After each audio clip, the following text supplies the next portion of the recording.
হ্যাঁ, আমরা সব পরিবারে যাব, সব পরিবারে যাব। তোমরা যদি যেতে চাও, কিন্তু একটু হাই অ্যাটিটিউড আছে, ওই যে পিসির অসুবিধা হয় না উপরে গেলে। যদি না হয় তাহলে কিন্তু সেই নভেম্বরে থেকে দারুণ। না, খুব বেশি বাজেট না, খুব বেশি বাজেট না, কেন আমরা সস্তা বাজেটেই যাই, যেমন আমরা এসি করি, ঠিক আছে? কেন আমার ফ্রেন্ডস, গুড মর্নিং।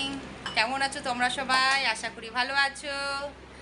এই যে আমরা কি খাবার নিয়ে বসেছি দেখাচ্ছি। আমরা পুরো পরিবার বসে গেছি, হাই করে দাও সবাই। এই যে আমার পুরো ফ্যামিলি নিচে মেঝেতে বসে গেছি, এত গরম। আর কি নিয়ে বসেছি দেখবে? কাঁচা লঙ্কা, পান্তা ভাত, এই যে আলু ভাজা। এই সকালে ব্রেকফাস্টে আজকে খাওয়া হবে। অনেক দিন সকালে ভাত খাইনি, সেই জন্য আজকে পান্তা ভাত খাবো। ঠিক আছে, কারা কারা পান্তা ভাত খেতে ভালোবাসো প্লিজ কমেন্টস করে জানিও। টাটা।